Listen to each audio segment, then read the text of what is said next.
Hello? Tay, this you? Yo, what's up? Nothing much, man. How you doing, brother? Man, shit just coolin', bro. What's going on with you? Nothing much, man. Just living life, trying to take care of my daughters and stay above water, man. Oh, already. Yes, indeed. Most important. Yes, sir. Yes, sir. So, I know this is my first time, like, officially and formally getting to speak to you. So, my real name is Jameson, but I got a channel by Sweet Science 702 on YouTube, and I just talk boxing, man. You know what I'm saying? So, you definitely influence to me. I saw your last match where you sent my man's mouthpiece to the same place Bobby Schmurder's hat was. So I wanted to speak with you and rap with you for a few, if that's cool. Okay. Yes, sir. Yes, sir. So my first question I wanted to ask you, jump right into it, is like, where you from? Man, I'm actually born in Miami, Florida, man. I'm born in Miami, Florida. My father's side of the family down there. My grandmother's side of the family, well, my biological father's family down there. My mother family from down there as well. But Okay. I'm raised in Atlanta though. I'm raised in Atlanta, but I still go back and visit back in Miami. I moved to Atlanta when I was like 2, 3 months years old, so I really don't Whew. remember a lot. But Right. you know, but I got a lot of family down there. One of my uncles, not sure you heard of the famous strip club King of Diamonds. Yes, of course. Yeah, my uncle, he actually was the founder of King of Diamonds. So Wow. yeah. So we totally invest. Well, I ain't gonna say we, but they definitely got family members that totally invested in strip clubs, seeing different bars and things of that nature down there. He also got the keys to the city of Miami too. So Okay. that's major, man. You know what I'm saying? Yeah, man, that's wild. I would have never. That really is shocking. But yeah, you can say we, because if y'all got the same last name and that's your family, that's family legacy. You know what I'm saying? So y'all did do that. You know what Oh, I yeah, yeah, mean? yeah, yeah, yeah. But I don't talk a lot though. About Right. what I do, what I got, what I know, and things of that nature. You know what I'm saying? That's never been me. You feel me? So Yes, sir. for sure. Yes, sir. And I can relate to that heavy because I reside in Vegas actually, but Okay. I was actually born in Dayton, Ohio, Right. and so a lot, like just like you, a lot of my family is back home, and I got a lot of cousins and family and stuff like that back in the Midwest and Ohio and stuff like that. So I definitely can relate in that sense. You know what I'm Oh, saying? for sure. Yeah, for Yeah, sure. yeah, for sure, for sure. So how did you get into boxing? Man, tell you the truth, man, I actually started off doing karate, man. My Okay. stepdad raised me. And he was a third-degree black belt martial artist, And Wow. yeah. So he's third-degree black belt martial artist, and with that being said, man, it was more of I didn't like being kicked. After I got to a Man. certain rank in martial arts, I didn't like being kicked. And of course, man, I was sporting female, and I thought I was the it, and she proved me wrong. And from that day, I was like, you know what, no more getting kicked. And of course, that same day, I had broke my big toenail. Damn. On Oh. big toe. So when that happened, I was like, man, hell no. So I was Mm-hmm. always enthusiastic with how fast Roy Jones Jr. hands was. Of course, when I was growing up, we used to get together and watch. Me and my family, my dad and everybody. We watch, the Mike Tyson fights and Of stuff like that. course. But I was never a fan of Mike Tyson, though. I couldn't get with it. Uh-huh. Also, my stepfather, what I call him my father, because that's who raised me, but he also coached Evander Holyfield's sons. Okay. So me and Evander Holyfield Jr., we played together in Little League football, baseball. But my dad Wow. coached his middleweight son, which is Ewan Holyfield. And I know his daughter Ashley, which is the oldest daughter. Uh-huh. Of course, I know Evan because I got a chance to spar with Evan while he was here, and when I came to Atlanta, for us when he was in the amateurs and things of that nature. Yeah. And so, just watching Roy and watching Evander, you know what I'm saying? It made it all like, damn, okay, I can do the same thing. But I put two and two together. I'm like, yo, I'm like the littlest dude on the football field. Of course, Right, right. I play football, and I'm like, yo, it can't be that bad getting hit in the head. You know what I'm saying? Getting hit in the face. I'm already getting hit in the head. So I just put two and two together, man. And, I actually started boxing, learning the different things, especially with me already doing, contributing to martial arts. So my dad was just like, well, we could try boxing. So I tried boxing until I was like a sophomore in high school, and I got away from it because, of course, I was a standout football player in high school as well. And I did other multiple sports, but, that's how I got into boxing, truthfully, though. Just watching, a lot of Evander and watching a lot of Roy. Yeah, I feel you on that because I say all the time, me and my girl, we watch. I don't think she watched a lot of boxing before me and her got together, but since we've been together, like that's, I don't to be honest, I don't watch too many sports like that. I don't watch really football. I mean, I might catch a few games here and there.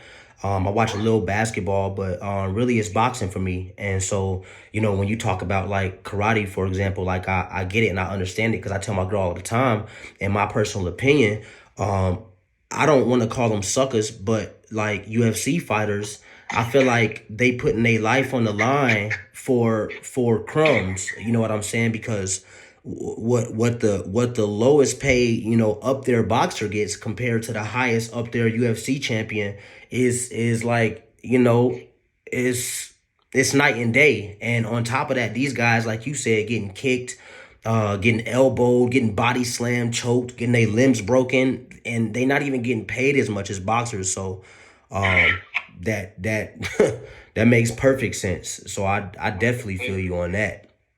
So who would you say off the top of your head is your top five boxers of all time?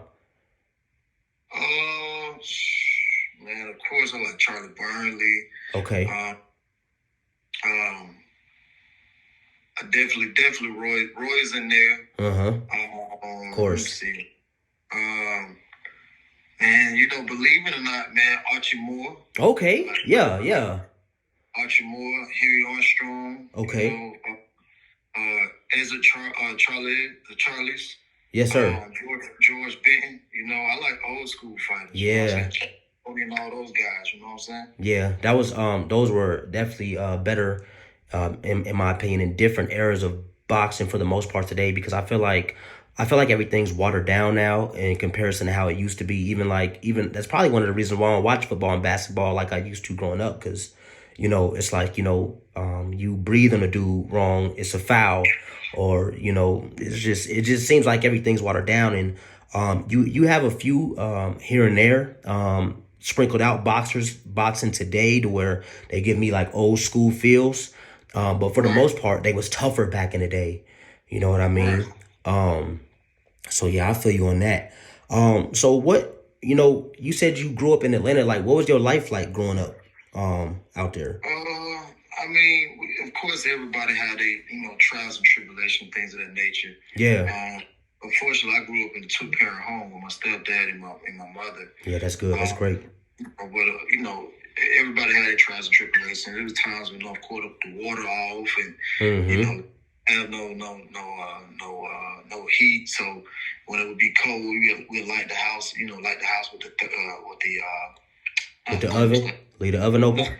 Shit, the oven open sometimes. It just depends. We got the kerosene heater and stuff like that. So it just really depends. And then of course, going to school, I grew up in College Park. Okay. So a lot of people hear that in the song, College Park, Bubba Spas, but man, people don't really know about College Park. It's really cutthroat. You know what I mean? Yeah.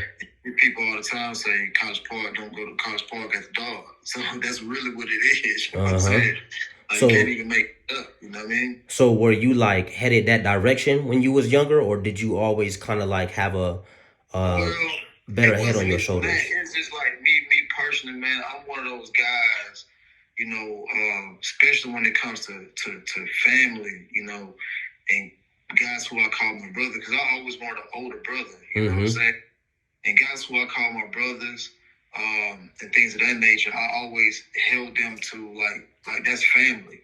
Yeah. And if you was to mess with them, I just I didn't play that. So I I feel you. got in trouble. I got in some trouble and things of that nature. And it's nobody but my fault. But at the same time, that just tells you the heart that I do have. You see what I'm saying? Mm-hmm. And, That's a boxing heart. Yeah, I just got one of them hearts, like, something that I love. I'm gonna go Protect the it. mile route. You know what I'm saying? It is what it is. You know what I'm saying? That's Yes, what sir. anybody. If I call you my brother, my sister, things of that nature. Where I got to a point where I could stop calling females my sister. Though I was like, damn, I'm messing up my little. I'm messing up my coochie time. So I had to grow out of that, though. You know what I'm saying? Right. Other than that, though, man. It was fairly cool, but but with my mom having 3 kids, my stepdad having just one son of his own, and it's just like, man, you got 3 kids, so you can't always get what you want. But I can say whenever I did get what I wanted, I always had the best. Yeah. When I participated in the different sports activities, we had the money to pay for those things. But if I had the equipment, it was going to be the top-notch equipment. Absolutely. But of course, my mom always kept me well dressed and color coordinated. So, I can't complain. But it was more so of financial stability until I got to maybe like my seventh grade year, 8th grade year. That's when it kind of changed a little bit for me. Up until I was in 6th grade. Oh no, I'm sorry. Up until I was in Up until I was in 10th, 11th grade, I didn't have my own room. Okay. But when I got to 11th grade, I had my own room. You know what I'm saying? My mother only had 3 kids. So my father has 3, and then my stepdad only has 1. So, right. I wouldn't say it was challenging or it was hard or anything of that nature, but it was just like when you live in College Park, man, I done seen some things. I done seen people get shot. You know what I'm saying? Like we people. Purses get snatched running out the grocery store and things, and I done seen a lot of stuff. Yeah. But then, of course, when I got a little older to high school and started understanding the right from wrong, like I said before, I got into trouble, picked up my first charge when I was only in 10th grade. Damn. You know what I'm saying? And 11th grade. I'm sorry, 11th grade. But it was just more so of like I say, if I call you my brother, we're gonna go there. Okay. Yeah. If you was on righteous time, then it don't matter. But that's actually when I learned the streets don't play fair. Right. You know what I'm saying? That's when I actually learned that the streets don't play fair. And from that day forward, I made a decision. Is either you gonna, do right, or you know what I'm saying, or you're gonna go down the wrong path. Yes, sir. And I actually during the time that I caught my first charge, I should have been doing the right thing, and I should have been with the football team at a charity event, with the charity that they was doing for kids who, who's not able to walk and do things that I can do functionally on a day-to-day basis. You see what I'm saying? Yeah. And I chose to go. I didn't say choose violence, but I chose to go protect my brother and get revenge. And that wasn't the smartest thing, because here it is. I get my first charge. Although I'm a minor, I don't go to jail. They send me home to my parents, and the whole time they wonder where I am. That I supposed to be home, 4 hours ago. I don't get home like 8:30 at night, and I show up in handcuffs. Right. You see, and so it's like, damn, like, what are you doing? So it hit me then, you know what I'm saying? And I kind of made a decision from that point on, like, this is that's not who I am. You know what I'm saying? And coming from College Park, like the dope boy stayed right across the street from me. Yeah. So I said, and it was a time where, when dope boys stayed across the street from me, I mean, they'd hang out 2, 3 in the morning. They'd be on the corner on the block. So it was easy to hang out with them. It was easy to do that, but they always see me doing the right thing, though. You know what I'm saying? They see me playing in the yard with my younger brothers and sisters, so they see me playing basketball with my guys in the neighborhood. You see what I'm saying? Right. And for a long time, I didn't go to school with the guys in my neighborhood. I went to a school where my mother actually was working in the front office and was a teacher at as well. Okay. But you let me go on my own. Of course, I got more comfortable with my own climate and my own culture, being in my own backyard. I walked to school. Shit, I got fights going to school, fights in the building. Like I said, it was just some stuff like like I say, you never know what people got in mind because they value certain things that you don't even value. Right. Like I said before, I had some clothes. I was always color coordinated. Mm-hmm. Back when matching was what it was. Yeah, you know what I'm saying? Yeah. So I was always color coordinated. My clothes, like I said before, I would get like 2-3 pairs of shoes for school for the whole year up until like Christmas. You know what I'm saying? I'd be lucky to get some shoes for Christmas, but I always kept them clean. You see what I'm saying?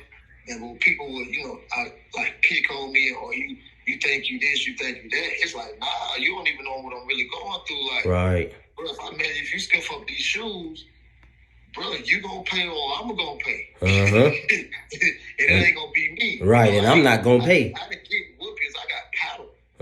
You see what I'm saying? So I ain't want no blister on my ass, so I'm gonna have to get you before you get me. Yeah. You know what I'm saying? So I mean, it was a cool little childhood though. It's a cool little childhood. My parents, up until high school, things got a little challenging for me in high school because, like I said before, that's when I found out my biological family when I was graduating high school. So, end up my stepdad and my mom end up getting divorced and things of that nature. But, they still remain closer to this point today.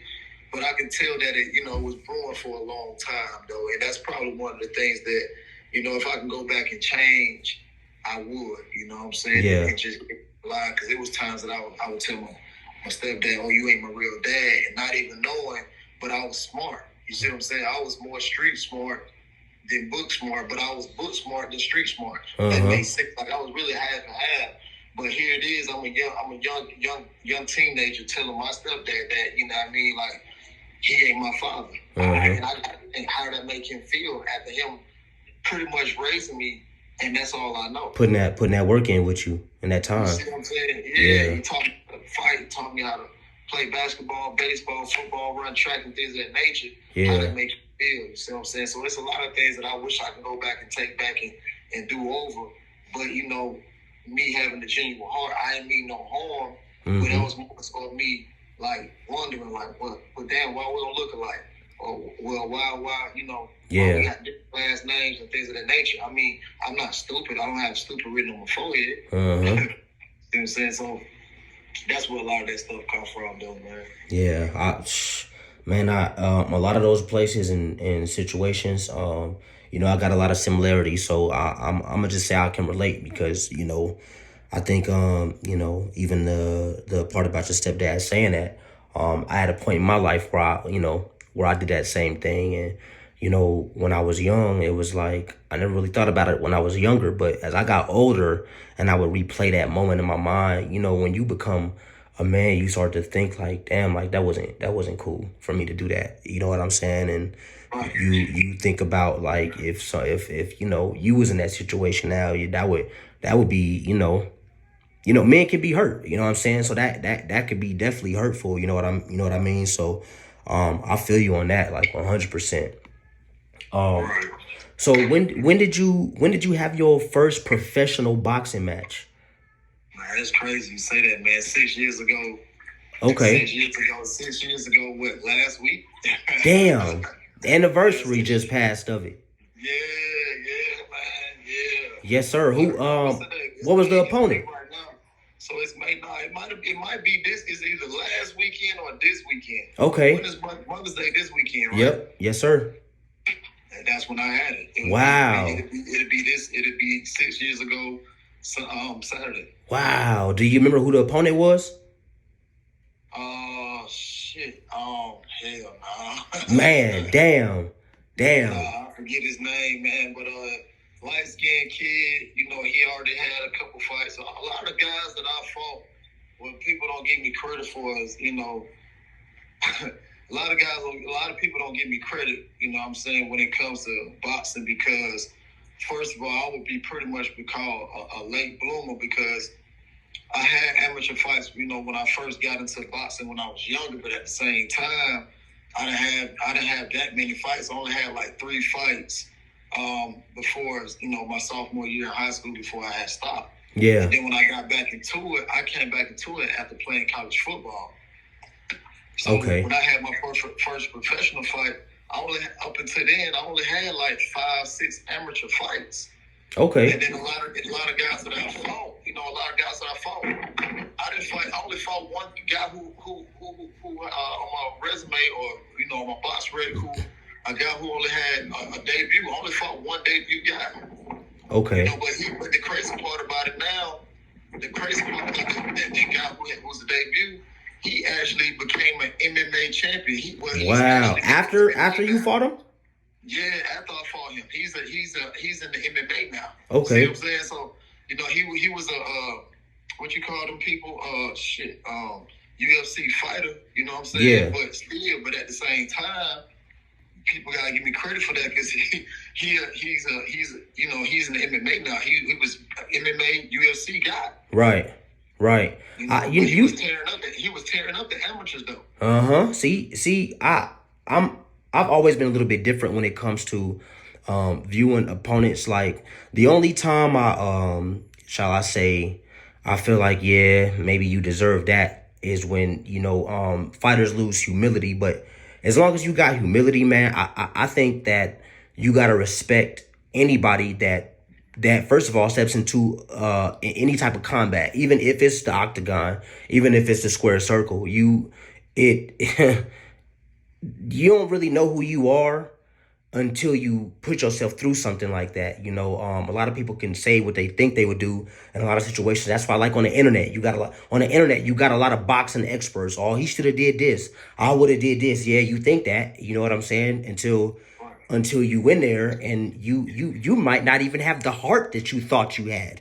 You know what I'm saying? When you win there. So I don't care if that dude you fought was a crossfighter. You know what I'm saying? Like, look at Clarissa Shields. She'll beat chicks up in the ring and then get in the octagon and do the same thing. So that's respect, for sure. So who was your toughest opponent? My toughest opponent, thus far, I would probably have to say, I don't even remember these guys' name, man. But it was a guy who I fought. I actually fought him at 160. Mm-hmm. It was actually, I shouldn't have fought him at 160. That middle. I was actually tricked to that fight by the promoters. What did you want to fight him at? We were supposed to weigh in at 150. Okay. The guy was he was like 6'3". But in fact, the last time he fought, I believe he fought Fundora. Okay. Fundora. I forget his name, man, but he was from Buffalo, but he bought Buffalo by way of North Carolina. Mm-hmm. And I fought him. And he was pretty decent because like he had the Floyd style. Mm-hmm. Philly shell. Yeah, but the thing about it is, shit, like I say, I was like, fuck it, I ain't come this far not to fight. I'm gonna get paid, you know what I'm saying? So we fought or whatever. He did drop me with like a little flash knockdown. I had Reynolds. I was off balance and caught me with a little right hand. I jumped right back up, wasn't even hurt. Mm-hmm. But I would say him because, like I say, that was a fight that I had to really dig down deep in. You know what I'm saying? But it actually helped me going into another point. It's actually a tie between him and this other guy. It was a Caucasian guy that I fought. Mm-hmm. But I was supposed to lose this fight. That was the same people was trying to bring me back for a fight. I'm like, listen, I'll come fight, but I'm not fighting nobody at no 154, no 160, 147, and no none of that. So I actually when I came back and fought up there in North Carolina, I weighed in at 145. They said the dude couldn't make 140. I said, okay, cool. But when I fought him, now a lot of people, I go in these people, they try to criticize me on YouTube and things. Oh, I haven't fought a 500 fight. Well, that's crazy because at the time that I fought this guy, I think he was above 500 or he was even 500. I think he was like 4-4 and 1, or he was 5-4 and 1. But he had fought nothing but the guys who's at the top. Now that's the crazy thing about it. Man, the people on YouTube ain't fought nobody. Exactly. But I fought him, so I would say between the guy that I fought at 160 and the guy that I fought at who was him, I would probably say that Caucasian guy. Mm-hmm. Like I say, he did. We was in there going at it, You know what I'm saying? And like I say, all these guys have had way more fights than me. You see what I'm saying? Mm-hmm. Even when I fought the guy, matter of fact, his name was Donnie Marshall. Donnie Marshall, he was the guy of my second professional fight. I think when I fought him, he already had like 7 or 8 fights. Then the fight after that, the guy who I fought with the Caucasian guy, 500 fighting. When I fought him, he already had like 10 or 11 fights. You see what I'm saying? So I was going, you know what I'm saying? Like between him and between those two, I wouldn't even say Julian Dongo, he was easy. You know what I'm saying? The thing about it is, what a lot of people don't know is that I didn't even spar for that fight. You know what I'm saying? Damn. I didn't even spar for that fight. And you know, if you look at the film, I almost knocked him out. I had him hurt in the first round. Mm-hmm. You know, but yeah, I would definitely say Donnie Marshall or the Caucasian kid. I forget his name, but that was definitely a hell of a fight, man. And it just showed me, you know, I can do things beyond measures if I just truly believe in myself. Yes, sir. Belief is half the fight, I believe. You know, because I'm actually training to obtain my personal trainer license, and when I first got into fitness, it was like, you know, a lot of things that I could do now, I would have never thought that I'd be able to do or dreamed of being able to do, but I believed that I could. You know what I'm saying? And that got me to where I am today. Which leads me to my next question: is when's your next fight? I was actually supposed to fight May 21st, man, but I got a little injury right now that I'm trying to get sorted out. Oh, I'm sorry to hear that, bro. I actually supposed to go get an MRI tomorrow, so we'll see how it plays out, though. You know what I'm saying? So yes, sir. Yes, sir. I'm not even gonna ask what it was, because if anybody hear this, I don't want them to know that. So yeah, I'm not even gonna ask what it was. Yeah, I was gonna fight May 21st, man, but I couldn't. You know what I'm saying? I could, but I couldn't, because like after my last fight, man, you know, it got worse. I actually did it while I was in camp with Deontay, leading up to the trilogy fight between him and Fury. Yeah. And I just, you know, me like, you know, playing sports and stuff like that, and especially playing football, I just didn't really think it was anything until after I got out of the ring on my last fight with the guy that I knocked out. Right. And I couldn't, man. It got to a point where my wife had to help me put on a jacket. Damn. So, you know what I'm saying? So I was fucked up for a long time. And, you know, and I started back training for this fight coming up May 21st. And I noticed after every time I spar, I'll be sore as hell. And I'm like, nah, I need to go ahead and check this out. And then I even got a child on the way. So, congratulations. I appreciate that. So the last thing I want to do is mess it up, and I can't be able to help my wife and help my child around the house. You see what I'm saying? Especially with a newborn. Yeah, and that's crazy you say that, because I had like kind of like an outline of questions I wanted to ask you, and I was going to ask you that as my next question was if you had any kids, and if not, did you plan on it?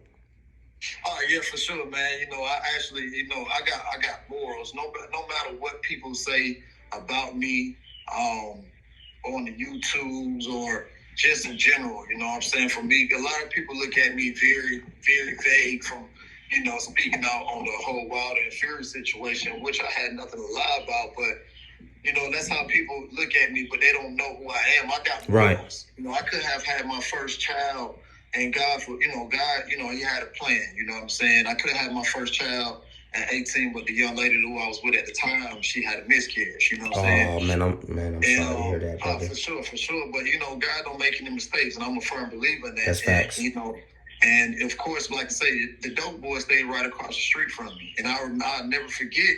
When I was in high school, one of my teachers told me, like, you know, bro, I be seeing you walking around here with all these girls and hearing all these stories, and I got jammed up with this one chick. She had to record us and stuff like that. So, you know, I'll never forget when he told me I was going to have like 4 or 5 kids by the time I was 23. Right.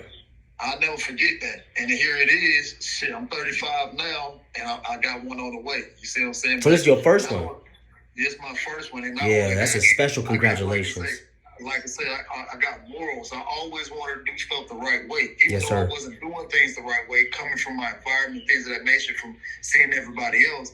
But I did listen to the OGs. Man, I'm like, when I was having my first one, getting ready to have the first one, I'm thinking to myself, like, damn, I ain't gonna be able to get up and go what I want to. I got homeboys who are paying child support. I got homeboys paying me. They got to ask their mom. I didn't want to go through that. Right. So, man, as long as I could, I'm gonna pop a condom every time. Of course, Yeah. I had female Smart. other activities when I was in college playing football, but at the same time, man, I knew morally what I wanted, and I wanted to have a wife just to settle down. And now, if it don't work, it don't work out. But I don't believe in remarrying. So yes, sir. It don't have to work. You see what I'm saying? So I got morals. No matter what people say about me, you know what I'm saying? I got morals. Happily married, a beautiful wife, and then here we are starting a family. That's admirable, brother, and I believe in them same principles. My woman now, I want her to be my wife, and that's our plan. And so I respect that, because I didn't really grow up with my father, so it was a lot of things that I had to, learn by trial and error, much like yourself. So I definitely respect that, and I think that's admirable. So how did your wife now, and the mother of your soon to be, again, congrats. How did you meet your wife? Man, when I moved back home from college, matter of fact, this will make what is it, 2022? So I moved back in 2013. So this would be 9 years since I've been back home. So we met maybe March of 2000, either at the end of February, early March of 2014. Got you. Yeah, so we met then, and we was at a little local spot, and we was just vibing. But for a long time, you know what I'm saying, we always see each other out going to the little spot, you know what I'm saying, chill out, and I will always see her. And then of course, we always chill. And then one night we end up, just chilling, kicking it. Nothing happened, nothing like that. It could have, but I wasn't even on that type of time. Yeah. You know what I'm saying? And that's man business. Right. And the crazy part about it, man, I want to say maybe like 2 years later, like 2 or 3, maybe like 3 years later. Like 3 years later, man, I had done went to this little spot, and one of my homeboys was there. She just so happened to be there, but it was one of those when we seen each other, it was like, oh, we already know what's going on. We chilled the whole night. Matter of fact, it was the same night that Floyd fought. What's his name? Conor McGregor. Yeah, yes, sir. So, you know what I'm saying? So, we seen each other then, and like I said before, it just shit had been almost and every day. It was just a vibe and connection that it was unmatched. You know what I'm saying? And of course, my brothers met her, and Deontay, Deontay was the one who approved of it. Like, yeah, bro, that's the one. So, yeah. You know what I mean? So, it was on popping since then, man. Yes, sir. And this is actually flowing perfectly, man, because I was gonna jump back to a question about your last fight, something I want to ask you, but since you mentioned that, speaking of Bomber, man, how did you end up meeting Bomber? How did that happen? Shit, man, that was like when like I said, my last year playing college football. That was like 2000. Shit, it was right after he came out of the Olympics. I don't even know what year that was. I'm not sure what year that was. 2008, 2000. Yeah, I think it was 08. Right, so 2009 was my last year playing college football. And so this had to be like 2009, 10 was my last season. So this had to be like 2009 or 2010. Got you. And I got back into boxing, like I said, and I was training, things of that nature, but I was considered a heavyweight then because I was like 190 pounds playing cornerback and stuff in college. And I was pretty much living out the boxing gym by choice. I could have came back home, but I wanted to finish school, so I wasn't homeless or anything. Well, I was homeless, but that was by choice because I wanted to finish school. You see what I'm saying? And make a long story short, Deontay came and they told me like, hey, we got a guy coming in, gonna be sparring him and things of that nature. He gonna hold some of his camp here, things of that nature. Now, at that time, like I say, me getting back into boxing, I didn't know shit about no camps and stuff like that. I didn't even know he was pro. You see what I'm saying? So he came to the gym. They didn't tell me his accolades. They didn't tell me anything. But shit, I got in the ring with him. and instantly got right back out. Oh, man. Shit, I believe it. And ever since then, though, like I say, man, ever since then, it's just been, of course, you know who my brother is, and he was like, yeah, man, they told me who your brother was, and that's pretty dope, that's pretty cool. And we just kept chopping it up. Mm-hmm. We ended up, you know, after we finished sparring and working out, training and stuff like that for the time that he had at our gym for camp, we end up just, like I say, hanging out, and the it's just, you know, like the vibration and vibes don't lie. You know what I'm saying? Yes, sir. The frequencies are just definitely high. Like, that's facts. We was out shooting pool, and it just kept going, man. We just stayed in contact. I would always hit him up, like, bro, what you got going on? What you doing? Mm-hmm. Bro, what you think about this move, that move? You know what I mean? And shit. And every time I would hit him up, oh, bro, I got this fight today. I'm doing this fight today. I got to go here. I got to go there. Oh, I'm getting ready to fight again. I'm like, damn, this motherfucker fighting every fucking time I call him. Yeah, man. So it just came to a point where I just started going to the fights, man, and then I moved back home to Atlanta. And then, of course, like, you know, it was a point in time when he was really active on Twitter and stuff like that, but he would always hit. If I didn't hit him within a week, he would hit me. Yeah. Mm-hmm. And then I'm like, damn, you know, bro really fucked with me, because bro could have said, man, you know what I'm saying? Could have kept it pushing. You still, you know what I'm saying? You still in the amateurs, you know what I'm saying? You just, of course, I know you was trying to graduate, but you was homeless, but I mean, could have said fuck me a long time ago. Mm-hmm. And that's not what it was, you know what I'm saying? Bro really just, you really genuinely had fuck with me, you know what I'm saying? Right. And come to find out how everything come together, you know, his fiance wife, Chantel, her birthday is on the same day as mine. See? So it's like, dang. There it is. Then his strength and conditioning coach, Joy, he knows my uncle, so he knows my family in Miami. Okay. And then his bodyguard, Chris, which is like with all of my brothers too. Me and Chris, my first year of college, we went to college together. My very first year. Come on, man. Football to my first year. So come on, man. It's crazy how we all know each other. Mm-hmm. But it's through Deontay, but we all previously knew each other. Yeah, man. You know, and I've never got a chance to speak to or meet Champ, but you know, like you say, energy goes a long way, and my whole life I've moved off of energy, even when I was a little kid. And a lot of the times, man, just through, I could talk to somebody through text. I could see them on the screen, and I could feel what type of energy they got. And that dude, man, he just seems like a genuine guy. You know what I'm saying? So I don't know. Like, a lot of the hate that Waller gets is insane to me, because I just, like, how could you not, you know, excuse my French, fuck with bro? You know what I'm saying? Like, when you look at his story, you know, I don't know how you couldn't, but you know, like I said, especially on the internet, man, everybody's a damn boxing expert, and ain't even probably been in a real fight in their life. You know what I'm saying? So, you know, that is what it is. But that's dope, though. Just to piggyback off what you said, people have their own vendettas, their own agendas and things of that nature. You know what I'm saying? He can't box, or he too this, he too that. But can't whoop him, though. But you know what the crazy part about it, what people don't know? Deontay is like a big, I won't say a teddy bear, but he's like a soft-spoken, gentle giant. Yeah. That's what I'll say. I was like, he's like a gentle giant. Man, Deontay play a fucking lot. You know, always playing jokes and stuff, and you know what I'm saying? Love to spend time, you know what I'm saying? Like, we make music, just rapping about anything throughout the house. We'll turn, if a beat come on, somebody start rapping. Just, you know what I mean? So, I mean, he's a homie, he's no trouble, things of that nature, and like, he's very, very genuine. You know what I'm saying? He will tell you what he think, no matter what you want to hear. He gonna tell you what. That's the type of person you want around you, though. Exactly, and that's what people. But see, people try to. Oh, he got two boys around him. Man, people don't even understand how many arguments we get into it with each other. But it don't be no arguments where we, you know what I'm saying? Sometimes they get heated. But motherfuckers stand up for themselves. I just never get, like, people say so much and don't know anything. Right. Yeah.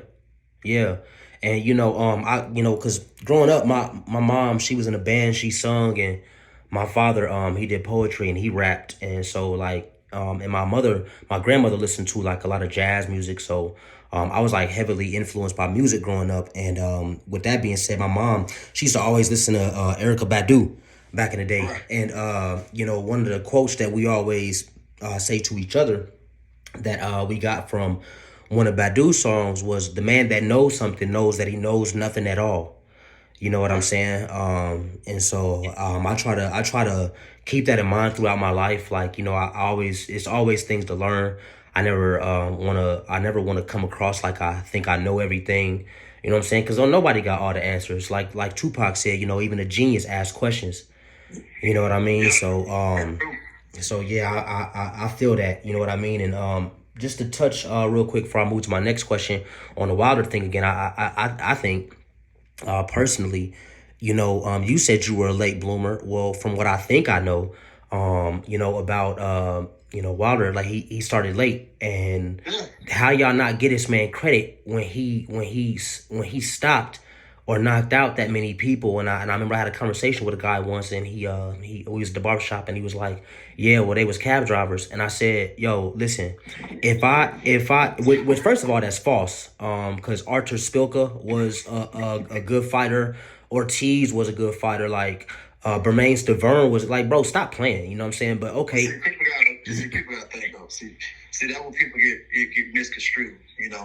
First of all, Malik Scott was like 36 and 2. Come on, man, talk to me. And then he fought, off his split that Molina. A lot of people don't know about Molina. The first guy that he defended his title against, it definitely can hit. Yeah. Definitely can punch. When the guy before he even fought, what's his name? Before he fought Malik, he fought another guy. I think he was from the UK. Knocked him out. Yeah. So he was just knocking people out, and it's not his fault that they can't get away from you feel me? But at the same time, for people who didn't watch Deontay at that time, he was really trying to box, but he was just keeping people with the right hand that he didn't have to box. You feel me? And here's something else that I put into perspective for that dude. I told him, I said, you look at Andy Ruiz's last fight, right? He had a tooth and nail, a barn burner with Areola. Wilder knocked out Areola 5 years ago.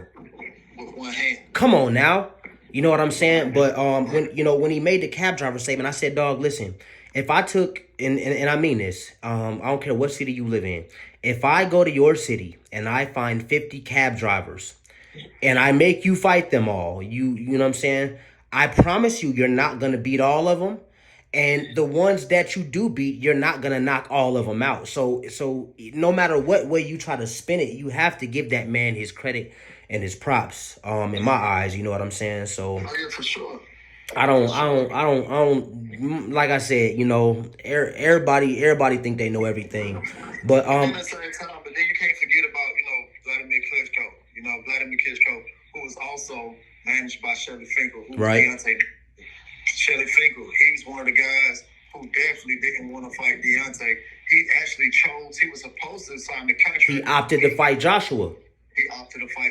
Right? He know what's up. So he opted to fight Joshua, but he opted to fight Joshua for more money. He didn't want, but you the longest reigning champion. You didn't want to test yourself against someone who said that the one trick pony can't fight. Do this. Right. The other guy, he tested positive from the guy from Russia who he knocked out Damian White. He tested positive. Alexander Povetkin. He was another one. He beat Bermain Stavern. And Stavern, at one point, Stavern was knocking people out his damn self. Yeah. Then on top of that, Joseph Parker. Now, Joseph Parker came to he came to it was either Chris Areola fight or he came over to the Gerald Washington fight. And he opted to fight Joshua. And he opted to fight Joshua. Not only that, they know what's up. Charles Martin did the same thing as well. So when people say that, Deontay wasn't fighting nobody, but those same guys that I just named, and that's what Joseph Parker, Charles Martin, Anthony Joshua, Povetkin. He also ducked as well. Povetkin, Klitschko. That's 5 different fighters who all went another way. You know what I'm saying? And they did that for a reason. You know what I mean? I mean, shit. Even Joshua, I felt like personally, he was trying to be funny when he said, tell Wilder and company to give me, what do you say, 50 mil, and I do it. But then when Wilder got the bag, he still didn't do it. So it's like they know what's up, man. Come on, bro. A lot of people forget that at one point point, Anthony Joshua was definitely ranked number 2 in the WBC rankings. And then when he beat Remains Laverne, he became number 1, so he was considered Deontay mandatory. What did Anthony Joshua do? He fled and went another route. Right. As a matter of fact, a lot of people don't even know that, and I could be, correct me if I'm wrong. I think Wilder took he took Ortiz off of Joshua's hands. Ortiz was not Wilder's problem. That was Joshua's problem. Exactly. And like I said, we're very close to Luis Ortiz people. Yeah. Actually, the story behind that, he actually was supposed to fight Joshua, but what happened was we was trying to fight Klitschko. They worked out a deal with Ortiz. All right, they worked out a deal with Ortiz, so he could step. He took money to step aside, so Joshua could fight Klitschko. That's what happened. Then after he beat Klitschko, he was supposed to get his shot, and he never got his shot.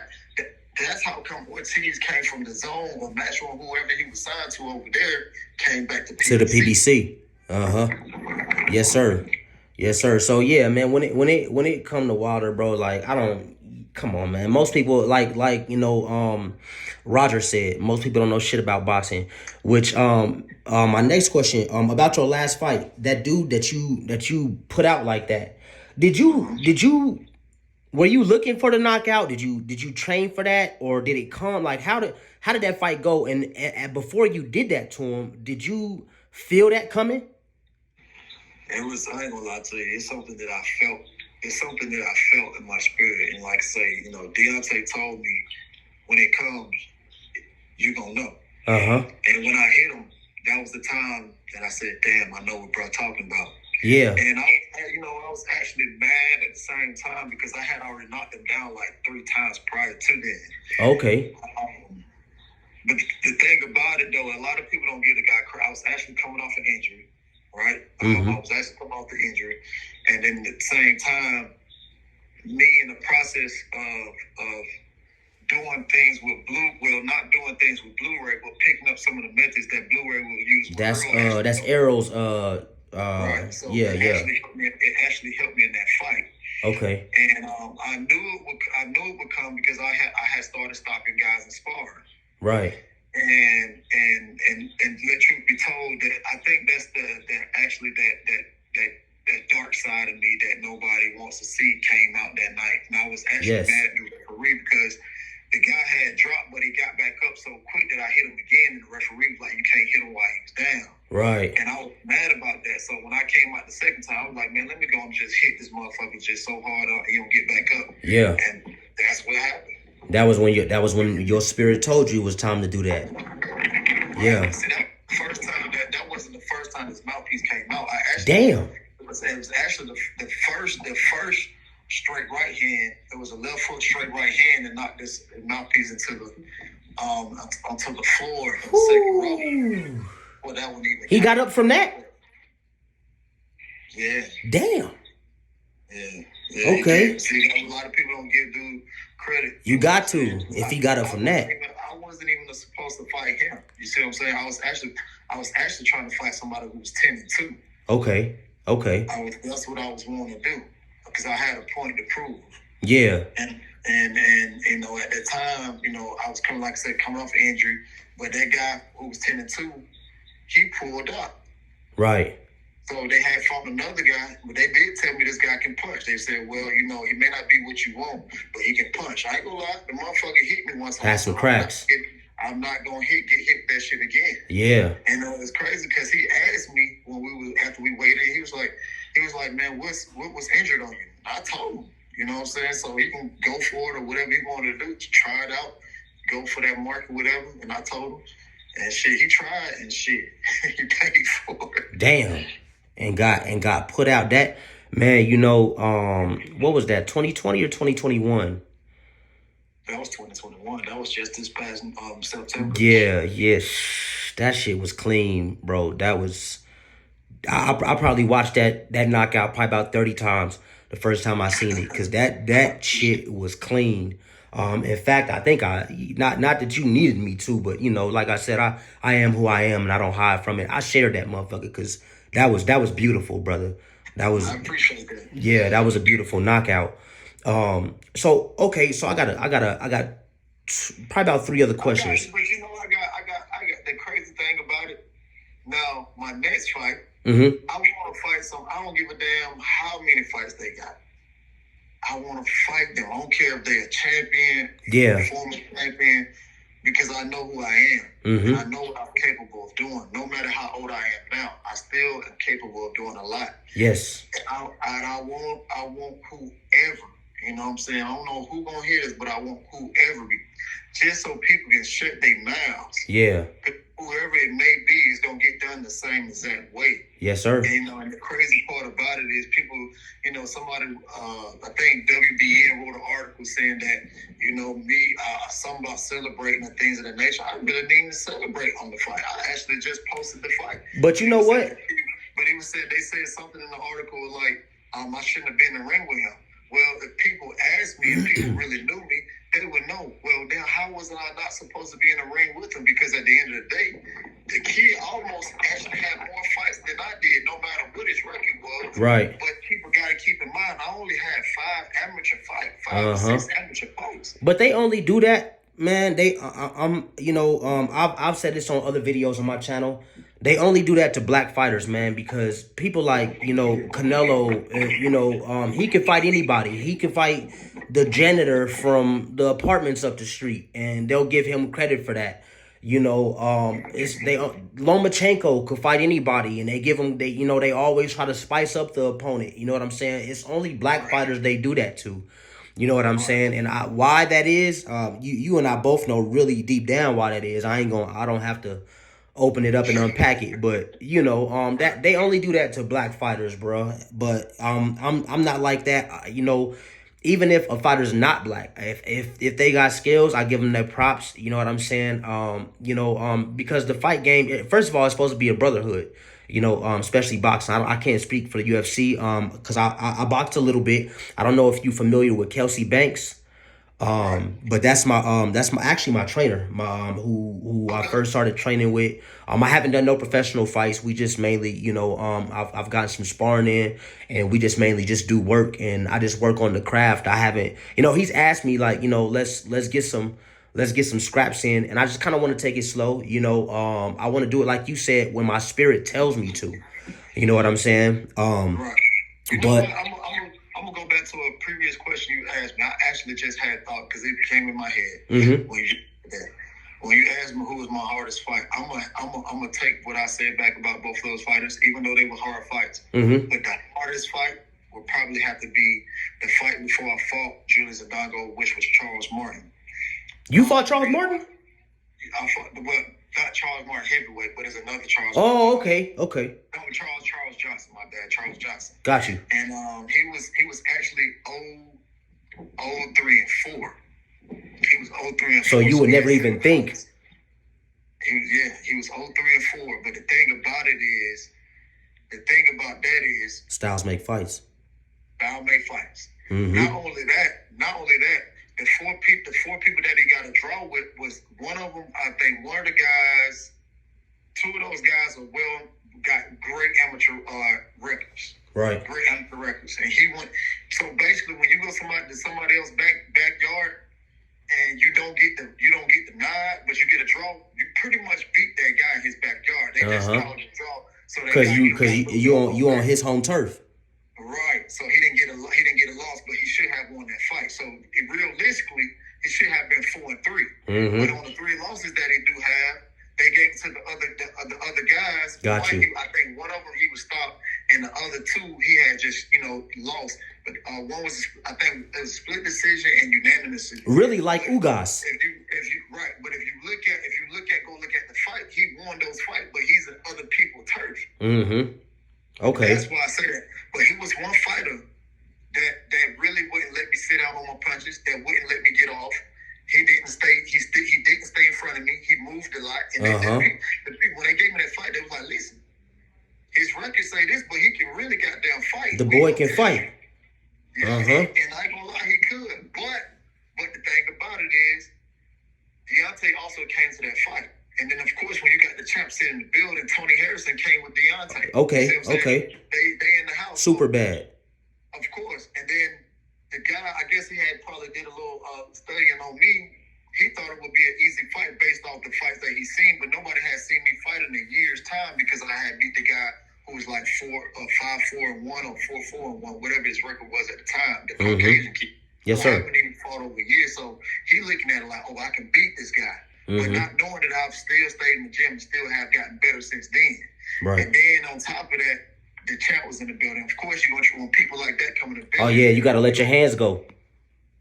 Right. So he not trying to get embarrassed. So he know they my people. So he trying to embarrass me. I can't have that. At one point, he started trying to showboat, and then I hit him with an uppercut, and that was all she wrote. Yes, sir.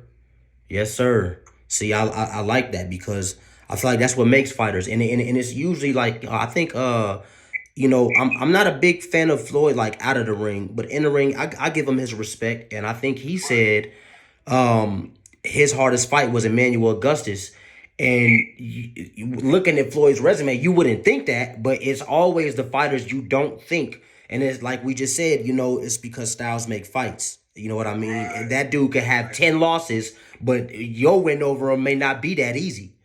You know what I mean? It's always crazy because the fights, like, you know, we'll think like a Corrales fight will probably be Floyd's best fight.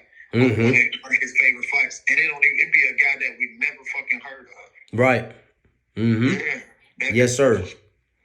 Like I said, style made fights, and like that's why when you asked me who my favorite fighter was, most people would expect me to say some of the names that everybody know. Nah, I'm not gonna do that because those guys that I named, they all had losses as well. Not only do they have losses, they had multiple losses. But I was always I'm not intrigued of the drama. I'm intrigued by what's the losing being drawn in the ring, the skill set. What are they doing? What are you really gonna bring to me? Exactly. Like Ugas, you know, I feel like Ugas got losses on his resume that he didn't. Like, I feel like he beat Sean Porter. I've watched that fight at least 5 times, and in that Sean Porter fight, I don't feel like Ugas lost that fight. I feel like he won that fight, and so you know, it's hard to judge somebody off their record. And so, speaking of Ugas, I'm 100% positive you watched the Ugas Arrow fight. What did you think of that? Man, Earl a monster, man. Earl a monster, man. I mean, I call people like him special talent. I call people like him God gifted. I call people like him, you know, God's favorite. Yes, sir. He's covered in the blood. You know what I'm saying? Absolutely. Anytime you can walk away from tragic accidents, no broken bones, nothing. Anything, you know what I'm saying? And then on top of that, the retina injury that he had and still come back from that. Performance like that. And people would say, well, he lost a step or this. No, he didn't. They will always say, oh, he lost a step or he don't look the same. He looked better than he did. Exactly. And that's the thing about it, you know what I'm saying?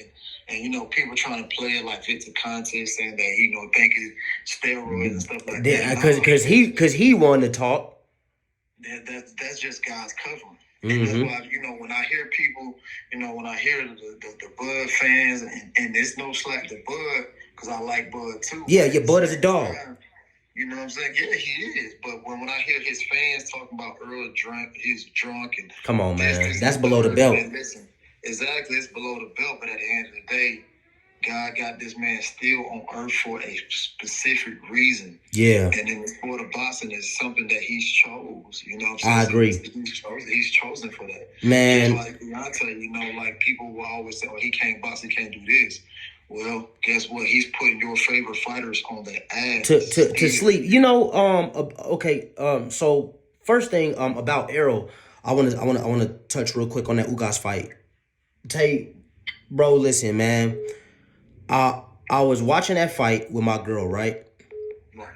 And first and foremost, that was the best shape. That was the best shape I've ever seen Errol in, ever. First and foremost, I've never seen him in shape like that. So when you watching the fight before the 6th round, it's not too many fights that you can watch where even the shots Ugas was blocking, Errol was punching them so hard, it was like he was still getting hit, even though he was blocking it. Like, that's like freak strength, how hard he was hitting him. And I think that me and my girl, we had a debate about the moment when Ugas knocked his mouthpiece out and then decided to hit him. So we had a little debate about that. And I was like, well, if you want to be technical, that wasn't an illegal shot. And my girl was like, what you mean? I was like, well, it's protect yourself at all times. So when the mouthpiece came out, you see Ugas and Errol both look at it. But Errol, I guess, I mean, he said it himself. He thought, the ref was about to stop it or did say stop. So he stopped protecting himself. And so technically, Ugas was not wrong for that. You know what I'm saying? Because the ref didn't say stop. But at the same time, my girl's point was, yeah, even though the ref didn't say stop, he knew his mouthpiece came out. You know what I'm saying? But I bring that up to say it was like after that, because Errol was already hitting him hard. It was like after that, man, that might be the best Errol Spence I ever seen, bro. Like, just the brutalness and the strength of the shots that he was hitting this dude with. I was actually, after a while, like, yo, probably like a round or two before they did, I was like, yo, they have to stop this, bro. He's pummeling this man. They have to stop it. They have to stop it. And as far as Bomber, you had mentioned, oh, you know what? Before I even asked that situation, I think it was before Wilder Fury 3, where you was getting into it in the hallway with Fury's I don't know if it's his brother, his cousin, or who that is. His brother. What happened there? We was just coming out, we was coming out of the locker room. Mm-hmm. I think I just had finished.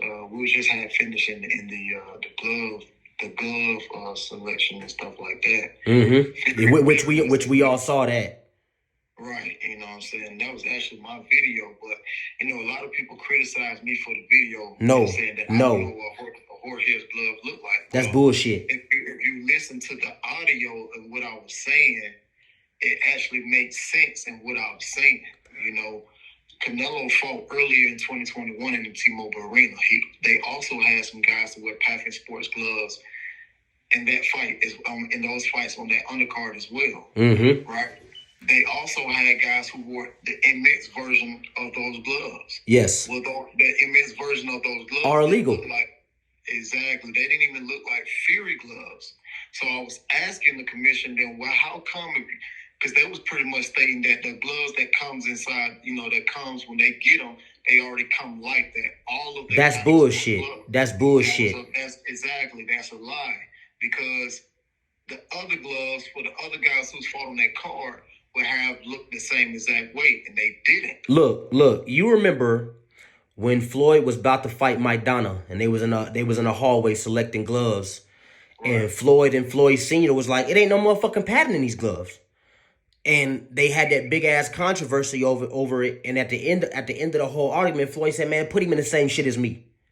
You know what I'm saying? And I don't get how Maidana can be stopped for trying to get over them no patent ass gloves to fight Floyd, and here you got Fury. And so my honest opinion of Fury, man, like, I don't like the dude at all. I think this is my personal opinion. I'm not speaking for no one else. In my personal opinion of how I've judged and watched him, man, I think he's a scumbag. My personal opinion,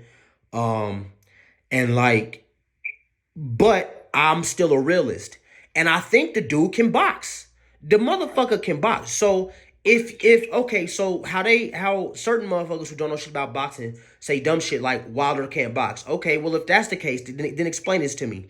Why is the proclaimed best heavyweight in y'all eyes, not mine, Tyson Fury, he got the best skills as heavyweight. He's bigger than Wilder. Why would he have to use them gloves if Wilder wasn't shit? Why would he have to do that? You know what I'm saying? So, you already, I didn't even mean to say that. You already this big. You can box. Why would you have to use them gloves? It's because you don't feel confident in yourself. So, whoever said that you was wrong for putting that video out, no, I'm glad you did, because, to be honest, Wilder never had a even playing field in any of the Fury fights. In the first one, Fury cheated. when he that Detroit move where they slide their hand down in the wrist part of the glove, and you got idiots on the internet talking about, oh, he would break his wrist. You don't know that, or you probably would because you got girl wrists. But if you know what's crazy though, the crazy part about that, I had so many fighters from Detroit hit me up and say, man, bro, that happened to me before. Come on, man, I know where that's from. That's a Detroit move. The current gym. And who was Fury training with when he did that? You know what I'm saying? Sugar Hill. Come on now. So he in the first fight, if you watch that fight again, you can see him doing it. He was punching Wilder with his fist, bro, in the wrist part of the glove, and still got put on his ass, right? In the first fight, which like so many guys from Detroit told me about that. You know, I didn't speak to Joy Spencer. You know, I didn't even speak to Joy Spencer, but he's from Detroit. Well, I'm not sure if he. Yeah, I think he's from Detroit. Right. So, or somewhere in Michigan, he's been done like that. So he knows. And it's no lie. Like guys in Detroit, you know, do that. You know what I mean? That's real. Yeah. That's real. So in the first fight, he was sliding his hands down in the glove. I mean, in the wrist part. So I'm already peeping game. So after that first fight, this the internet age. You know what I'm saying? So nothing is really gonna get through like that. Everybody caught him. So you know he tried to run. You know, from Wilder. Wilder had to do what he had to do to get him back in there. Well, no, that was after the second one. They came back for the second fight, so he knew he couldn't slide his hands down in the glove again because we caught him that way. So that's when he came with, man, watch that second fight. Them gloves ain't had no goddamn padding in them, bro. And I wouldn't be shocked because people act like it was far-fetched or the commission. The commission don't catch nobody on PEDs or catch nobody cheating. It's the other team that do it. You know what I'm saying? Like when Nassim Richardson caught what's the dude, the Mexican cat? Margarito. Yeah, when he caught Margarito trying to fight Shane, he caught that.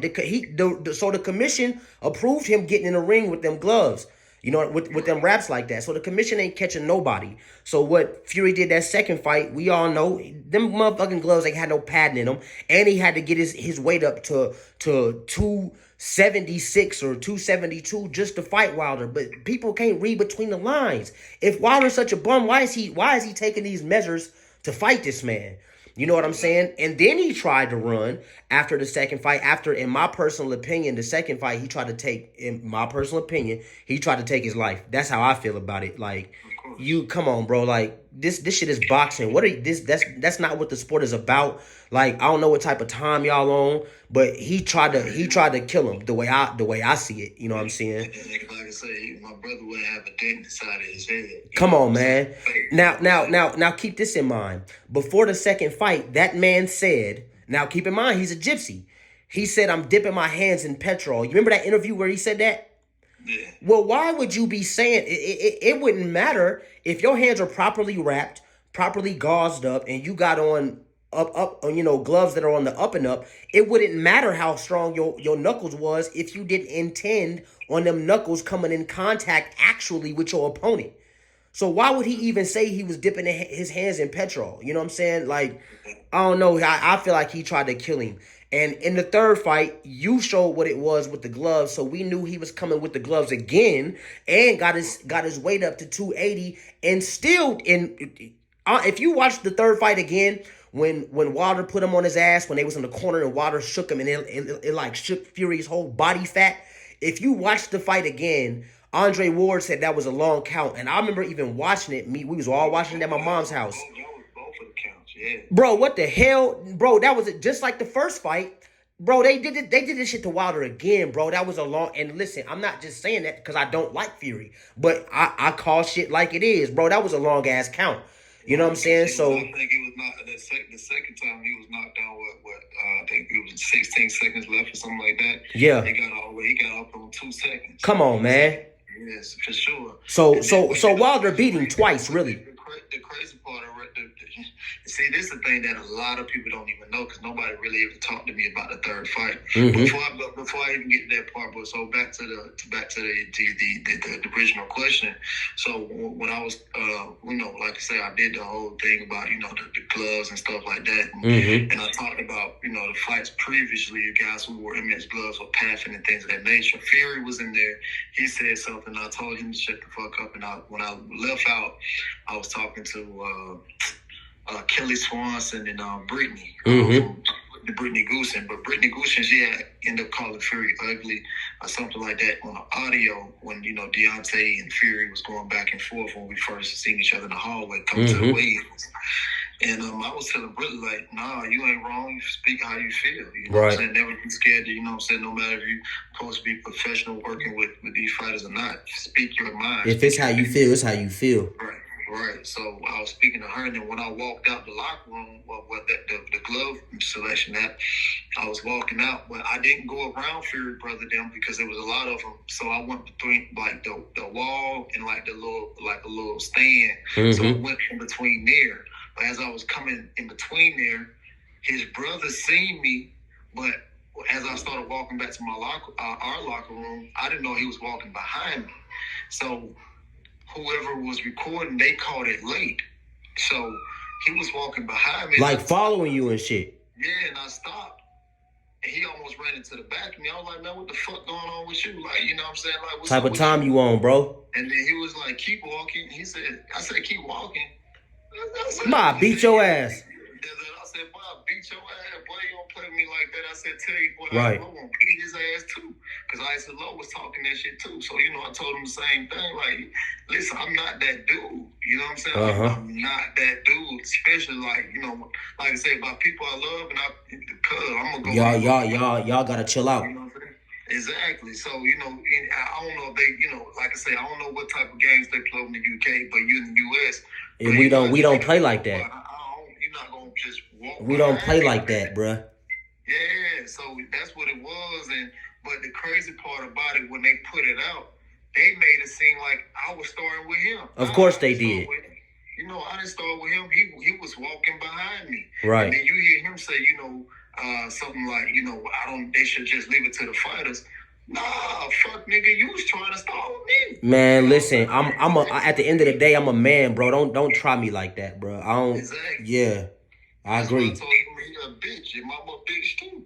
Yeah, for sure. Because I always wonder. I figured it had to be more than that from when they picked it up. Because I'm like, like I said, me and you had no prior conversations. But like I said, I'm a big energy reader. I can read energy, and I can just tell, like, from the times I did see you, Tay don't seem like, he seemed like if he get on your ass, he'll get on your ass for a reason. You know what I'm saying? Right. I wasn't just, picking nothing just to pick something. Right. That ain't even, I don't just pick on people, man. I ain't never been a bully. Yeah. But I will bully you, though. Right. You know what I'm saying? Right. But nah, man, that's what it was. You ain't looking for trouble, but you ain't running from it. Right. Me and Coach came out of there. I forget his name, but one of the new coaches that came out of there, he was walking with me. I ain't said nothing. We was talking to each other. And I just felt somebody walking behind us, and I turned around, and he was standing right there. That's that energy. That whole family, man, they weird, bro. They weird, bro. All of them. Man. I told Shane, boy, I will beat your ass for real. So you know what? I didn't even plan on this question, but it just came to mind. So after you observed the gloves, you told Wilder about what the gloves looked like? Man, I went right into the locker room because I recorded it. I showed it to D. What'd he say? He was like, hell nah, we ain't doing this shit again. And that's what I was telling his coach, like, man, we just gonna let D look. And you hit me on the audio, we'll just get D. You know what I'm saying? But I told D that they told me, you know what I'm saying, that no matter what you say, he gonna wear those gloves. That's some bullshit, bruh. And so, I told D that. D was like, man, fuck that shit. Fuck, we just gonna be on the even playing field. Fuck all that. And it was crazy because, and that's why, a lot of people, I'm glad that you asked me this too, because, Shelly Finkel came to me as well. He was like, well, Tay, who told you to tell Deontay about the gloves? I had to What the fuck you mean?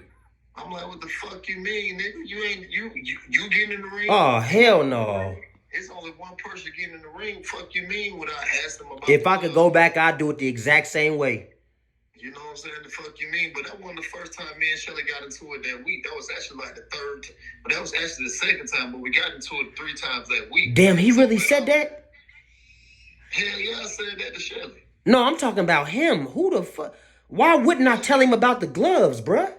Yeah, Shelly said that shit to me, man. And from that wow. I don't fuck, man.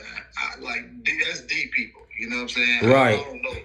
I don't fuck with you know, on one of your lives, you said, I told D to just, be done with it. And, I feel like, when it come to Wilder, because, okay, all right, I know you didn't ask, but I'm gonna give you some perspective real quick. Hold on. So, my top 5 boxers of all time, and there's a reason why I'm saying this, and I'm gonna tell you why. It used to be Mike Tyson was probably my favorite fighter of all time, but I'll probably say since 2019, honestly, and I'm gonna give you the reasons why. It ain't like I'm gonna just say it and leave it bland. But my favorite fighter of all time, honestly, is probably Wilder, and then I say Mike, then I say Holyfield, and then after Holyfield, I'll probably say Lewis. And then after Lewis, I'll probably say Hagler. And the reason why Wilder is probably my favorite fighter of all time is because, people like us, like our culture, right? Like we was talking about your past. We come from the trenches. And I'm not saying Mike didn't come from the trenches. I'm not saying Ali didn't come from the trenches. You know what I'm saying? I'm sure nobody had a silver spoon beforehand. But we come from the trenches. And, the documentary on Wilder is like, the man had to save his kid's life. He started late.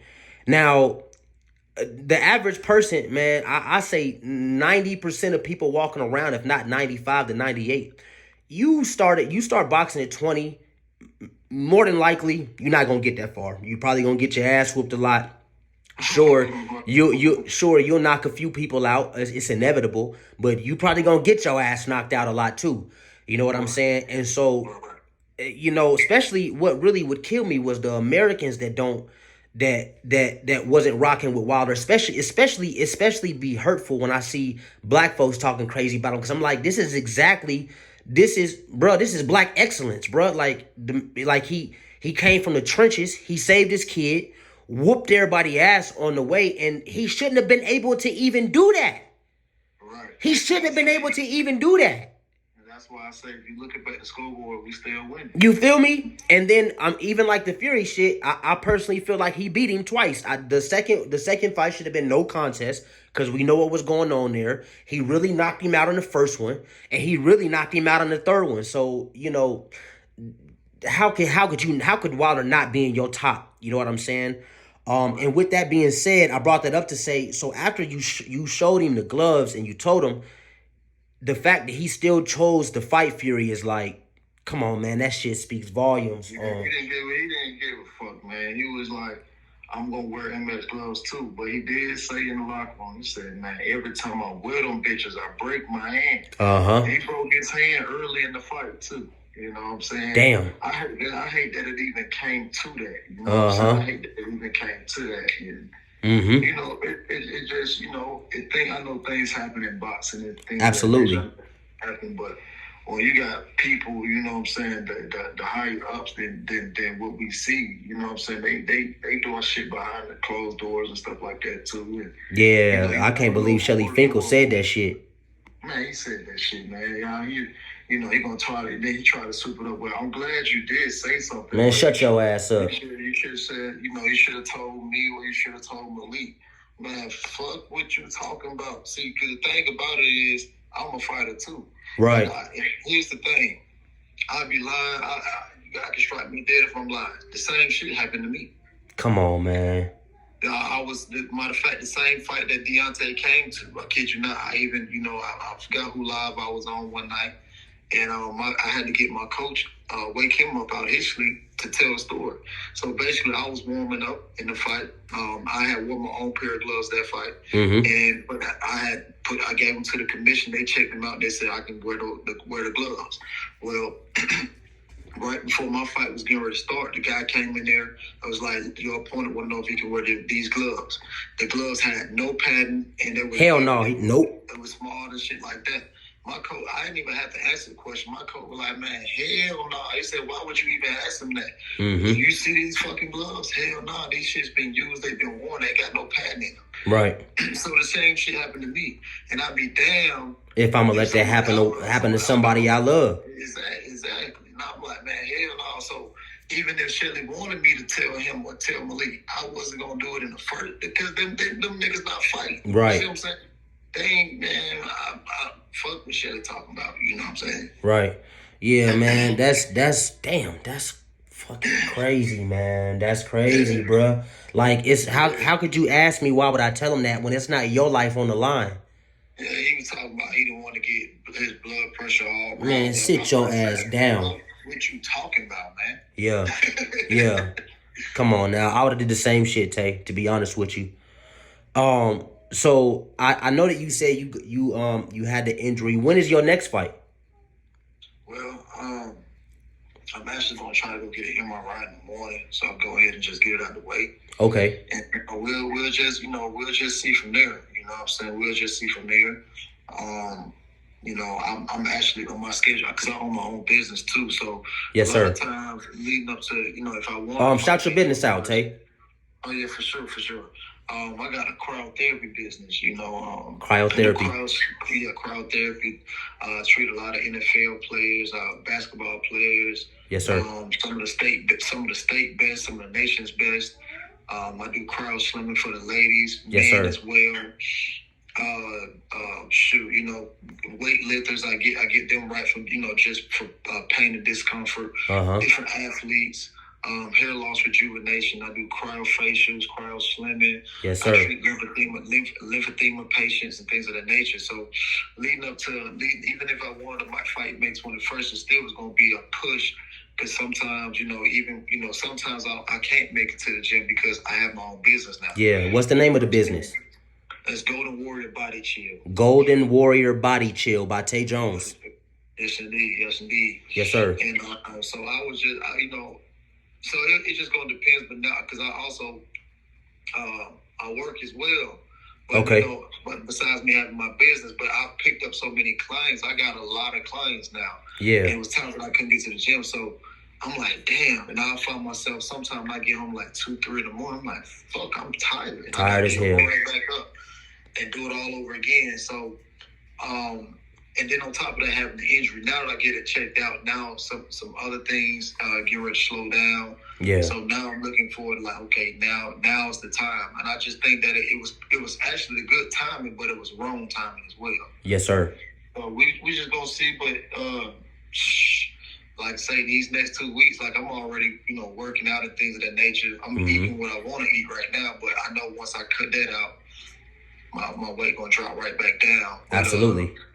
Yeah, so I know me personally, I'm gonna just go on ahead and say probably like the end of May. Well, I'm gonna say end of May, but probably like middle of June. Okay. Yeah. My birthday's in June. I'm gonna try to fight June, July, August, and September as well. Got you. Well, keep me posted, man, because I definitely would love to check those out. If I gotta, I don't know if there's a link to them. Or if they're gonna be, because like I said, I live in Vegas, but if it's anything I can make it to, man, I would love to watch you work, brother.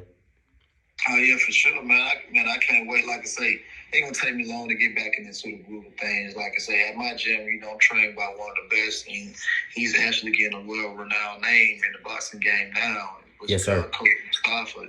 You can just go to his page and see what he's all about. He's all about teaching, and I think that's who was that? Mustafa Boxing Training. Got you.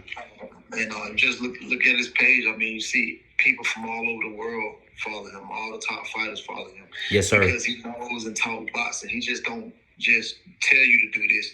He's teaching you why to do this and how to do this and what we're gonna do if this person do that or if your opponent do that. Yes, sir. So it's all teaching with him, and that was something that I was missing as well.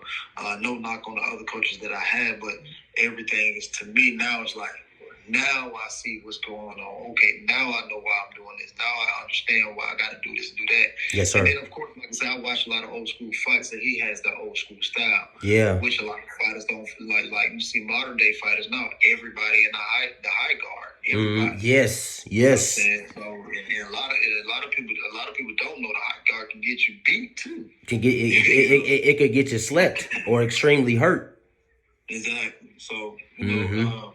But I'm definitely looking to be back in the ring very, very soon, man. I'm just gonna get this taken care of. Got you. I probably gotta get some treatments to it, but I'll be all right though. Do you do your cryo on yourself? Yeah, I do it on myself. That's how I know that it's something internal. Okay. Yeah, that's how I know it's something internal. Because like I say, I can go spar now, and the very next day I'll be sore as hell. Almost to the same feeling I had when my wife had to, help me put my jacket on. Yes, sir. So, and I'll do the cryo, and then the pain will go away. But then, of course, right when I spar again, I hit the bag or something like that, it come right back. So that's how I know it's something internal. Got you. And my last question for you, Tay, brother, is do you have a point of when you think you gonna hang it up, or have you not even thought about it? No, I have thought about it. I actually said my last fight was gonna be I was gonna be it. Okay. Like I said, I got a business now. Right. And even with it having a bit, like I literally have a lot of clients, man. Yes, sir. In the short period of time, I started my business. I actually was supposed to get started at the beginning of the pandemic. Got you. But I didn't know how long we was gonna be in the pandemic, and I didn't want to get caught, buying this expensive machine, because and can't even use it. And I can't use it. You see what I'm saying? So once things started opening up and things started getting back to halfway normal, I said, okay, let me press play. And that was like right during the time that we went to camp for the Fury and Deontay third fight. Got you. And so right after the fight is when I finally received my machine. So that's like a 3-month span that I had to wait on my machine to get to me because of COVID restriction and traveling packages backed up and things, and that's exactly how long it took. So within the time that I got my machine up until now, I done seen 100,000 plus. Shoo. Yeah. Yes, sir. So it's just gonna, like I said, it's just gonna depend. Like I say, I said my last fight was gonna be my last fight. I said that because I seen how the game did Deontay. Come on, man. It put a sour taste in my mouth. Yep. You know what I'm saying? And it put a sour taste in my mouth. And it's crazy because my brother told me, man. He told me, once he started talking that black stuff or speaking up for his people, standing on his square, they not gonna like that. They're not gonna like it, and that was gonna get him. He told me that. He told me that like maybe 4 or 5 years ago. He told me that. Yeah. You know what I'm saying? So it ain't like he don't know because he know. That's why I wanted to know. I don't know if you remember, but I'd messaged you after the third fight, and I was like, "Is he okay?" You know what I'm saying? Because what I would like him to know, shit, man. You don't necessarily have to be specific on who it even came from, but let him know, man. There's real ones out here that appreciate him. You know what I'm saying? Oh yeah, for sure, man. I get people who hit me up all the time. Like right now, his DMs is crazy right now with love all over the world with people. Yeah, and it's some of the same people who I see talking bad about him in his DM, worshiping him. You know what I'm saying? So it's crazy, but people, that of course some people gonna celebrate you in public, some people gonna celebrate you in private. To each his own. But at the end of the day, I know who and what people are saying. Then when I see it in his DM, it's a total different ball game. There's a lot of people want to see him come back. There's a lot of people want to keep asking him if he's ever coming back. Man, I think because I had lost that point earlier when I was gonna say in your live you said that D should hang it up, and to be honest, man. Because I have 3 little girls myself, and so I know what it's like to have young ones. I know what it's like to be a father, and I think me and you was probably born in the same year because I'm 34. I was born in '87 on June 6th.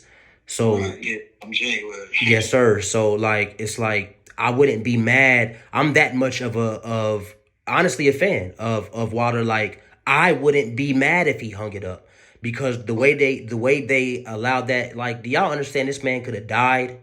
You know what I'm saying? So why should he come back for? What should he come back for?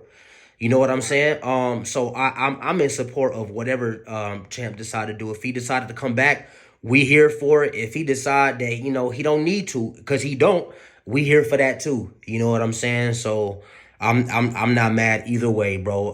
I want nothing but the best for him because like I said, he always putting our culture first, and that's why I said earlier, if you remember me saying it. It hurt the most when I be online. I see American black folks talking about him. Not saying everybody does, you know what I'm saying, but and I see American black folks like, how could you not love this dude, bro? Like what? Right. You know what I'm saying? So I wouldn't be mad either or, but Right now, like I said before, man, I've said it before and I said it again. I told him that simply because, when we would have conversations and talk about it, things of that nature, and then, the way he was sound, I'm just like, bro, listen, I'm behind you, whatever you do, because I don't look at Deontay as no fighter like my top fighter. I look at him as my brother. as your brother. He's actually guiding me through this pregnancy with my wife right now. Yes, sir. Because we've already experienced a miscarriage, and Yeah. he and his fiance now, and a lot of people don't know they've experienced a miscarriage. Yes, So sir. he's walking and coaching me through this whole ordeal. So, and that's what brothers do. He's there to lift me up because he already know how I feel, like being precautious about everything. Mm-hmm. So, like, I don't look at him as a fighter. I look at him, bro. I'm like, bro, like, listen, you can get hurt if your heart is not 100% there in this game. Yeah. I know you have the power. I know, all it takes is, 6 seconds or whatever the case may be that he says. Mm-hmm. I know that. And I've seen him do it numerous and many amount of times. Yeah. From the gym, from the streets up into the fights. You see what I'm saying? I've seen it. But if you're not all the way there, don't even bother to do it. You know what I'm saying? But like truthfully right now, he's like 85% out, 85% not coming back. Like we don't even talk boxing. Right. But if he chose to come back, it'd be on his own terms. It'd be something that he chooses to do or he wants to do. Yes, sir. That's pretty much it. It'd be something that he wants to do. Mm-hmm. Yeah. So like I said, man, as of right now, we got I can only. Well, no, that's not true. Actually, I definitely view, but not just Wilder. Shit, anybody and anything. They could be a golf player, anything. I view people as a human being first. You know what I'm saying? And then especially from our culture. On top of that, you know what I'm saying? So, and I get how easily, like, of course, you should not look at him like a fighter because like you said, y'all been rocking for a long time. You know what I mean? So that's not no fighter to you. And so like I said, I view him as a human being and a man first. And like I said, I got kids just like he got kids. You got one on the way. And for what? He accomplished what he wanted to accomplish. He don't need boxing no more. You know what I'm saying? So especially after how they just did him with this whole Fury stuff, like what should he come back for? You know what I mean? I think the boxing game don't deserve Wilder. To tell you the truth, right. To tell you the absolute truth. So like I said, man, whatever, like you told him, whatever he decided to do, I'm with it. You know what I mean? I'm there for it. If he decide to whoop somebody's ass again, I'm there for it. If he decide, he want to focus on his family 100% in his loved ones, ain't what's wrong with that? So it's a win-win either way. But yeah, though, Tay, man, I'm glad you agreed to do this with me. I know at first you was like, man, like the number, like I'm never on no weirdo time. I won't like smack your phone every other day, like yo, that's nah. Like I said, man, I'm a man. I respect you as one, and everybody is one until they give me a reason to not to not respect them as one. So I'm grateful and I'm thankful, brother, that you agreed to do this. And Sure. this was my realest and my best interview. You know, like I said, I interviewed Steve Cunningham, the dude that put Tyson Fury on his ass. I interviewed Troy King. I don't know how many professional fights Troy King got, but I know he's like, as far as like the boxing realm and people doing interviews with him, like Ego and stuff like that. Like he's done a lot of that stuff. So I had an interview with him, but those interviews didn't hit like this one. You know what I'm saying? So Yeah. again, thank you. For sure, man. Yeah, I like to talk to Steve myself because, like I said before, I never got a chance to talk to any of those guys. Yeah, But at the end of the day, I remember, they would, people would tell me about Steve Cunningham. yeah, Steve Cunningham said himself, even though he got clipped by Fury, but Fury can't punch like that, and that's something that every heavyweight in the game knows. yeah. So if you ask yourself today, how is he all of a sudden knocking guys Come out? on now. Crazy, man. Like it don't work like that. Come on now. You can't just do one camp and then all of a sudden have knockout power. It don't it you either got that or you don't. And you know, just for the record, and if you do find the time, because I know you're busy, but if you do find the time and you listen to that Steve Cunningham interview, he said he believes Fury cheated as well. And this is another professional boxer, you know what I'm saying? So, you know, man, that like I said, why should Wilder come back if they let that happen to him? You know what I mean? But again, I want to thank you for your time, Tay. I'm gonna let you get back to it, brother. I know you got a family to attend to, and a business. But hopefully, again, we talk soon, and I want you to be safe, brother, and keep your loved ones safe. Yeah, so same to you, brother. Appreciate you, man. Yes, sir. Yes, sir. I'm gonna talk to you soon. All right, brother. All right. And there you have it. Sweet Science 702, Sweet Science Show on the air. Subscribe to the channel. Beat the like button up. Make sure you hit the bell icon for all your post notifications. We talked about it. Shout out to Tay Jones.